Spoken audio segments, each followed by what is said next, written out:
Assalamualaikum warahmatullahi wabarakatuh. Kami dari kelompok 9, praktikum biologi, ingin mempresentasikan hasil dari proyek ekosistem makhluk hidup. Anggota kami ada 5. Yang pertama, Ajeng Deva Farandika. Yang kedua, Hafizatun Ahlina Harahap. Ada Latifah Horunisa, Ranita Fauzia, dan Sofia Aulia Izati. Slide selanjutnya.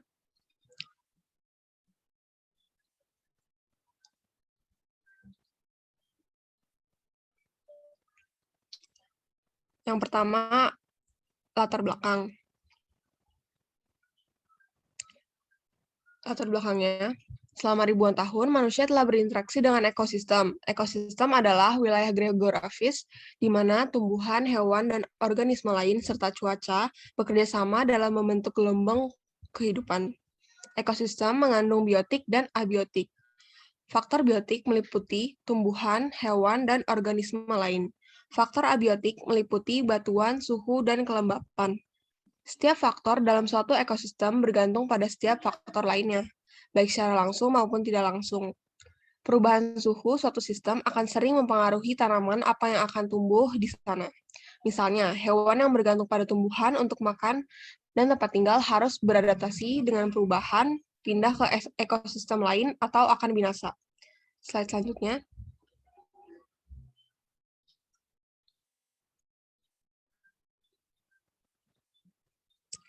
Ekosistem bisa sangat besar atau sangat kecil. Kolam pasang surut, kolam yang ditinggalkan oleh laut saat air laut surut adalah ekosistem kecil yang lengkap.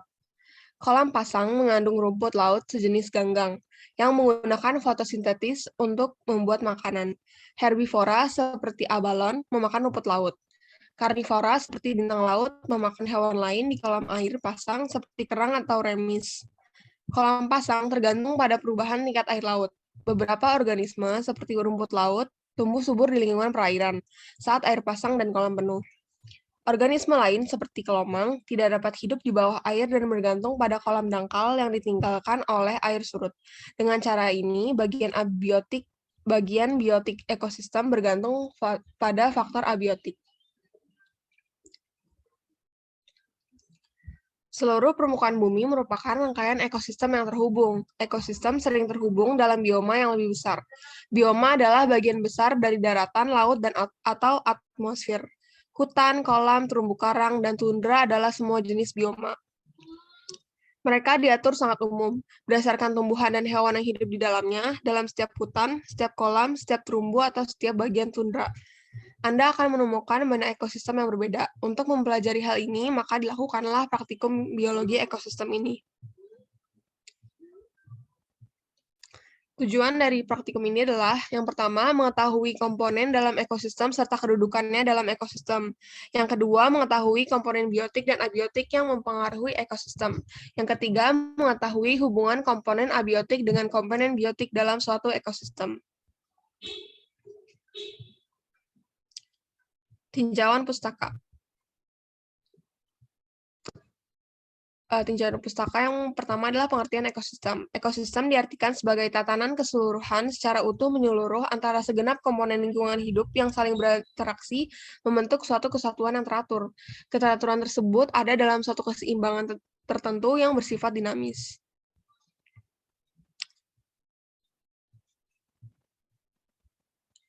Ekosistem meliputi semua organisme dalam suatu daerah tertentu dan faktor abiotik yang berinteraksi dengannya, atau satu komunitas dengan lingkungan fisiknya. Ekosistem dapat dipahami dan dipelajari dengan berbagai ukuran, asalkan ada komponen pokoknya yaitu biotik dan abiotik yang bekerja bersamaan untuk mencapai semacam kemantapan fungsional.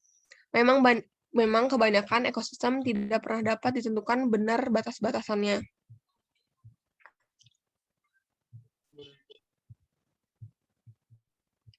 Slide selanjutnya.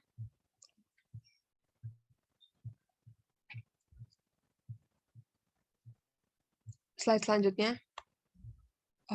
Semua ekosistem, baik ekosistem terestrial, yaitu daratan, maupun akuatik, yaitu perairan, terdiri atas komponen-komponen yang dapat dikelompokkan berdasarkan segi trofik atau nutrisi, dan segi struktur dasar ekosistem.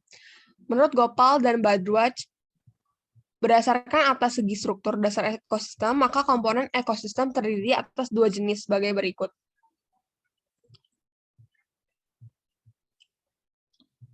Yaitu komponen biotik atau komponen makhluk hidup, termasuk semua organisme hidup dan produknya. Kelompok ini mencakup semua hewan, tumbuhan, bakteri, jamur, dan produk limbahnya seperti daun atau cabang yang jatuh atau kotoran. Yang kedua, komponen abiotik, yaitu komponen benda mati, misalnya air, udara, tanah, dan energi. Slide selanjutnya. Yang C adalah macam-macam ekosistem. Secara garis besar, ekosistem dibedakan menjadi ekosistem darat, perairan, dan ekosistem buatan. Ekosistem perairan dibedakan atas ekosistem air, tawar, dan ekosistem air laut. Yang pertama adalah ekosistem darat. Ekosistem darat ini adalah ekosistem yang lingkungan fisiknya berupa daratan. Berdasarkan letak geografisnya atau garis lintangnya, ekosistem darat dibedakan menjadi beberapa bioma, yaitu bioma gurun, padang rumput, hutan basah, hutan gurun, taiga, dan tundra. Yang B adalah ekosistem air tawar. Ekosistem air tawar dibagi lagi menjadi dua, ada iotik dan lentik. Ekosistem air tawar iotik memiliki ciri air yang berarus. Organisme yang hidup pada ekosistem ini dapat menyesuaikan diri dengan arus air. Contohnya ikan belida, serangga air, dan diatom yang menempel pada batu. Ekosistem air tawar lentik memiliki diri airnya tidak berarus. Ekosistem air tawar ini meliputi rawa air tawar, rawa gambut, padang rumput rawa, kolam, dan danau. Yang selanjutnya adalah ekosistem air laut. Ekosistem air laut terdiri dari lautan, pantai, estuari, dan terumbu karang. Lalu ekosistem air laut ini dibagi lagi menjadi 4. Ya, lautan itu ada habitat laut, ditandai dengan kadar garam yang tinggi. Lalu ada pantai yang letak batasnya berbatasan dengan ekosistem darat, laut, dan daerah pasang surut. Lalu ada estuari yang merupakan tempat bersatunya sungai dengan laut. Lalu ada terumbu karang.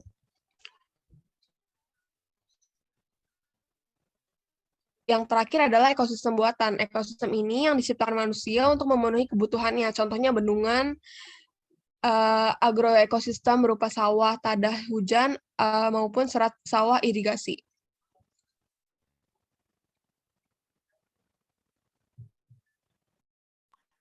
Ya, jadi selanjutnya ada alat bahan dan cara kerja. Adapun penelitian ini dilakukan pada hari Jumat tanggal 24 September sampai dengan 19 November 2021 pada pukul 10 sampai selesai. Berikut ada alat dan bahan. Yang pertama ada ikan, yang kedua ada jangkrik, ada galon bekas, wadah makanan bekas, tumbuhan air, tumbuhan darat, ada air, ada alat tulis untuk mencatat perkembangan dan perubahan yang terjadi pada ekosistem. Yang pertama itu ada cara kerja untuk ekosistem air. Pertama-tama disiapkan dulu alat dan bahannya seperti tumbuhan, galon bekas, lalu airnya, selanjutnya ada tumbuhannya. Pertama siapkan galon yang sudah diisi air, lalu dimasukkan beberapa tumbuhan air, contohnya itu kalau di sini ada hidrilla. Nah, selanjutnya dimasukkan beberapa ekor ikan. Nah, setelah itu diamati setiap harinya apakah yang terjadi pada ekosistem buatan tersebut. Selanjutnya ada ekosistem darat. Yang pertama-tama disiapkan alat dan bahan seperti tempat makan bekas, tanah, jangkriknya, dan tanamannya. Yang kedua, siapkan tempat makan yang sudah diisi dengan tanah dan beberapa bebatuan, lalu dimasukkan beberapa tumbuhan darat, selanjutnya dimasukkan beberapa ekor jangkrik, selanjutnya diamati apa yang terjadi pada ekosistem buatan tersebut. Selanjutnya ada hasil akan dijelaskan oleh Hafiza dan Latifa. Baik, selanjutnya ada hasil, bisa di next. Hasil untuk terarium ada 2 sampel. Untuk hasil sampel pertama yaitu jangkrik tanah tumbuhan tanpa lubang udara dan ditempatkan pada tempat terang. Pada hari pertama dalam waktu 1 kali 24 jam, kondisi jangkrik mati, tempat lembab, dan bagian atas sempat berembun. Jangkrik yang berada di tempat tertutup tanpa lubang udara mati, walaupun ada tumbuhan di dalamnya yang berfotosintesis. Dapat dilihat karena di bagian atasnya terlihat berembun. Selanjutnya, pada sampel kedua. Hasil dari sampel kedua yang berisi jangkrik, tanah, tumbuhan dengan lubang udara, dan juga ditempatkan di tempat terang. Pada hari pertama, dalam waktu 1 kali 24 jam, kondisi jangkrik mati, tempat bersih, cenderung kering, dan bagian atas tepat berembun. Pada selang waktu 1 kali 24 jam, jangkrik masih hidup, dan tumbuhan terlihat berfotosintesis, karena dapat dilihat dari bagian atasnya yang berembun. Selanjutnya, pada hari kedua dalam waktu 2 kali 24 jam, kondisi jangkrik mati, tempat menjadi mulai kotor, cenderung kering, dan bagian atas sempat berembun. Kondisi jangkrik masih hidup pada hari kedua, dan tumbuhan terlihat berfotosintesis. Tempat yang kotor berarti jangkrik melakukan ekskresi. Selanjutnya, pada hari ketiga, dalam waktu 3 kali 24 jam, kondisi jangkrik mati, ada revisi, tempat terlihat kotor dan cenderung kering. Lalu bagian atas tempat berembun. Keterangannya, pada hari ketiga kondisi jangkrik masih hidup dan tumbuhan terlihat berfotosintesis. Dan juga jangkrik terlihat melakukan ekskresi. Selanjutnya,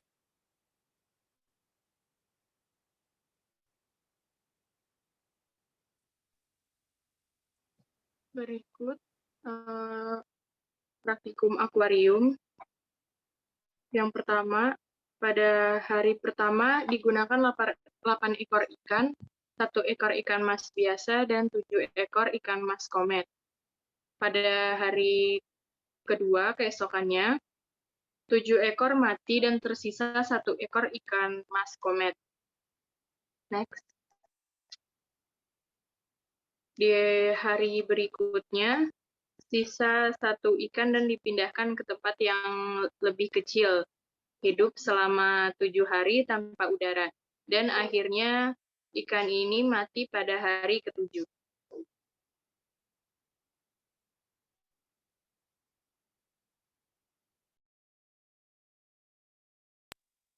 Oke, selanjutnya ada pembahasan. Next. Ya, jadi setelah dilakukan beberapa step ya, langkah untuk melakukan praktikum kali ini dan dihasilkan hasil seperti yang sudah dijelaskan tadi, maka sini kita membahas atau menganalisis hasil dari praktikum ini. Ya, jadi kita melakukan 2 percobaan, yaitu ada terrarium, yaitu ekosistem darat atau kering, terus ada akuarium yang menggunakan air. Nah, jadi pada hasil terrariumnya tadi kan kita menggunakan tanah, terus tanaman darat, dan juga hewan itu ada jangkrik. Ya, ekosistem tertutup seperti terrarium ini, tanaman dan tanah saja ternyata itu tidak cukup untuk membuat hewan atau jangkrik itu sebagai organisme dapat bertahan hidup.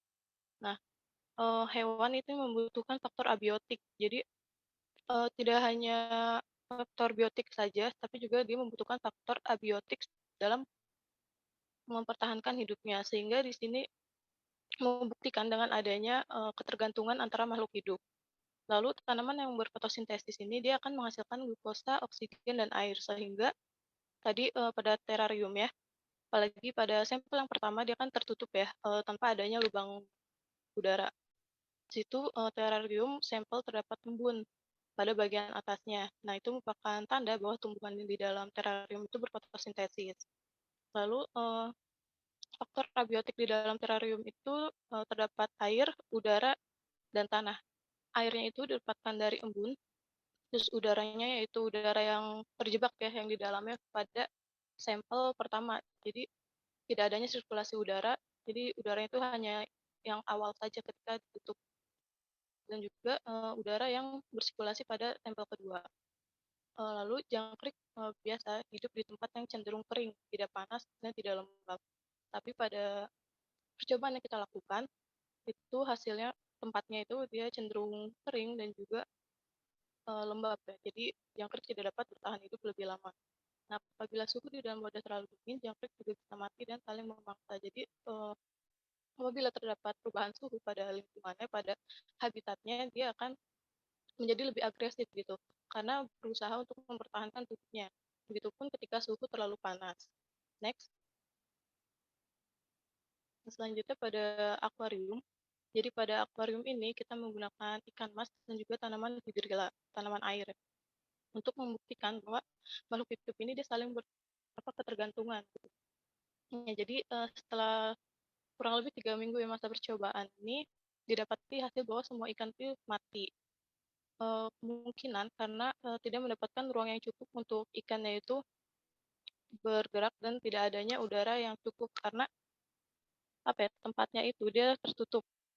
Nah, jadi terjadi penumpukan karbon dioksida di dalam air karena tidak terjadi daur karbon dan oksigen.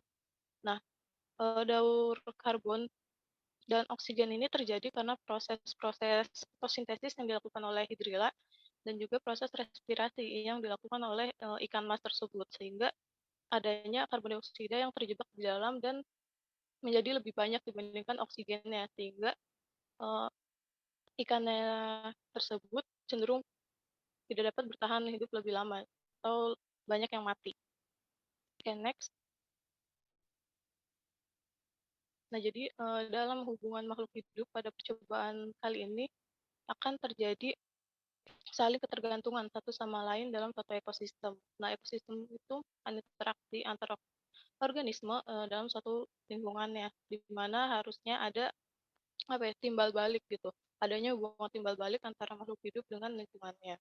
Nah, terdapat beberapa faktor yang mempengaruhi ekosistem seperti faktor abiotik. Jadi kan tadi rata-rata yang terdapat di dalam terarium maupun akuarium yang kita buat itu hanya faktor biotiknya. Nah, faktor abiotiknya ternyata tidak memenuhinya gitu. Nah, jadi sini faktor yang pertama ada suhu.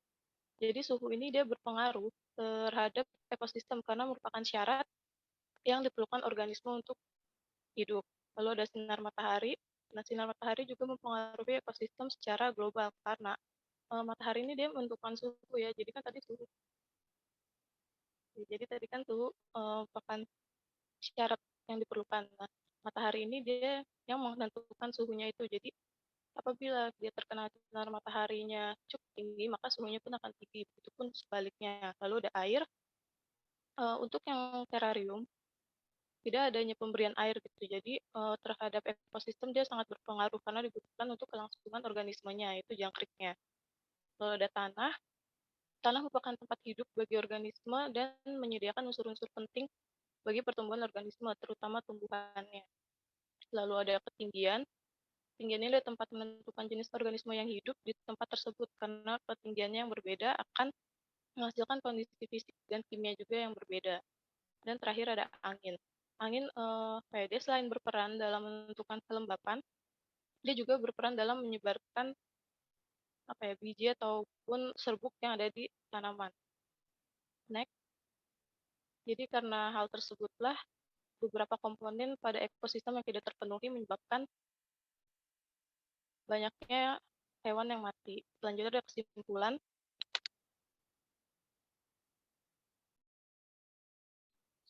Ya, selanjutnya ada kesimpulan dari praktikum kita hari ini. Yang pertama, berdasarkan dari percobaan yang telah dilakukan, maka dapat disimpulkan dalam laporan praktikum ekosistem ini bahwa ekosistem adalah suatu sistem di alam di mana di dalamnya terjadi hubungan timbal balik antara komponen biotik seperti tumbuhan, hewan, manusia dengan komponen abiotik atau komponen yang mati seperti suhu, kecepatan angin, kelembapan tanah, air, atau kondisi lingkungan yang menunjang keberadaan ekosistem. Yang kedua, pada ekosistem tertutup seperti terarium, tanaman dan tanah saja itu tidak cukup untuk membuat hewan, contohnya tadi pada praktikum kita yaitu jangkrik untuk bertahan hidup karena dia membutuhkan udara juga ya, seperti tadi faktor-faktor yang mempengaruhi suatu ekosistem. Nah, yang ketiga itu ada ikan mas dan tanaman hidrilla itu membuktikan bahwa makhluk hidup itu saling ketergantungan. Yang keempat, setiap makhluk hidup itu tidak bisa hidup sendiri karena dia membutuhkan organisme lain. Yang kelima, setiap makhluk hidup. Yang keenam itu saling melengkapi komponen ekosistem. Yang ketujuh itu dalam biota air, tumbuhan air itu mempunyai nisia sebagai penyedia oksigen untuk hewan-hewan air. Yang kedelapan, dalam biota darat, tumbuhan darat mempunyai nisia sebagai penyedia oksigen untuk hewan-hewan darat. Yang terakhir, ketergantungan makhluk hidup dipengaruhi oleh semua makhluk hidup yang ada di dalamnya, yang terlibat di dalamnya. Jika salah satu tidak berjalan dengan baik, maka akan mengganggu proses selanjutnya, sehingga berdampak pada kelangsungan hidup organisme. Berikut adalah dokumentasi praktikum saling ketergantungan makhluk hidup. Yang pertama, menggunakan akuarium. Berikut adalah alat dan bahan. Yang pertama ada ikan mas komet, yang kedua hidrilla, yang ketiga wadah tertutup, dan yang keempat air. Berikut adalah langkah-langkahnya. Yang pertama, masukkan air ke dalam botol yang sudah disediakan. Kemudian masukkan tanaman hidrilla atau semacamnya ke dalamnya. Lalu masukkan satu persatu ikan ke dalam botol. Kemudian tutup botol tersebut. Dan akuarium pun telah siap.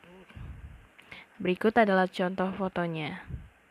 Berikut adalah hasil pengamatan. Pada hari pertama, kami menggunakan 8 ekor ikan, 1 ekor ikan biasa, dan 7 ekor ikan mas komet. Dapat dilihat, pada sekeliling botol terdapat gelembung-gelembung udara. Pada keesokan harinya, ikan di botol tersebut terdapat 7 ekor yang mati, dan tersisa 1 ekor yang masih hidup, dan ikan tersebut dipindahkan ke botol yang lebih kecil. Ikan yang tersisa 1 ini bertahan selama 7 hari tanpa udara dan tanpa makanan. Namun pada hari ke-7 ikan ini pun mati dan terlihat bercak-bercak hitam pada tanaman yang ada di dalamnya. Alat dan bahan untuk praktikum kali ini, yang pertama ada toples, yang kedua jangkrik, yang ketiga tanaman. Pada kali ini saya menggunakan tanaman krokot, dan terakhir ada tanah. Berikut langkah-langkah pembuatan terarium. Pada praktikum ini saya membuat 2 sampel, yang mana sampel pertama ada jangkrik, tanah, tumbuhan tanpa lubang udara dan juga ditempatkan di tempat terang. Pada sampel kedua berisi jangkrik, tanah, tumbuhan dengan lubang udara dan ditempatkan di tempat terang juga. Untuk hasil sampel pertama, pada waktu 1x24 jam, kondisi jangkrik mati, tempat lembab, dan bagian atas tempat berembun. Keterangannya, jangkrik yang berada di tempat tertutup tanpa lubang udara mati walaupun ada tumbuhan di dalamnya yang berfotosintesis. Dapat terlihat pada bagian atas terarium yang berembun, yang merupakan adalah salah satu ciri fotosintesis yang menghasilkan air. Untuk hasil dari sampel kedua pada waktu 1x24 jam, jangkrik hidup, tempat bersih, cenderung kering, bagian atas tempat berembun. Pada selang waktu 1x24 jam, jangkrik masih hidup dan tumbuhan berfotosintesis dapat terlihat pada bagian atasnya yang berembun.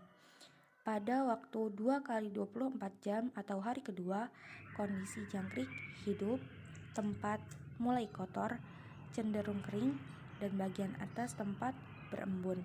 Kondisi jangkrik masih hidup pada hari kedua, dan tumbuhan tampak berfotosintesis karena adanya embun pada bagian atas tempat. Dan tempat mulai kotor karena jangkrik mulai melakukan ekskresi. Pada waktu 3x24 jam atau hari ketiga, jangkrik hidup, tempat sudah kotor, cenderung kering, bagian atas tempat berembun. Kondisi jangkrik pada hari ketiga masih hidup dan tumbuhan berfotosintesis. Juga jangkrik sudah mulai berekskresi kembali. Dari praktikum ekosistem dapat disimpulkan bahwa ekosistem adalah suatu sistem di alam di mana di dalamnya terjadi hubungan timbal balik antar komponen biotik seperti tumbuhan, hewan, manusia dengan komponen abiotik seperti suhu, kecepatan angin, kelembapan tanah, dan air. Semua ini menunjang keberadaan ekosistem. Seperti contoh, tanaman hidrilla dan ikan mas membuktikan bahwa makhluk hidup saling ketergantungan. Ketergantungan makhluk hidup dipengaruhi oleh semua makhluk hidup yang terlibat di dalamnya. Jika salah satu tidak berjalan dengan baik, maka akan mengganggu proses selanjutnya yang berdampak pada kelangsungan hidup organisme. Iya, jadi sekian dari kelompok 9. Kurang lebihnya mohon maaf. Wassalamualaikum warahmatullahi wabarakatuh.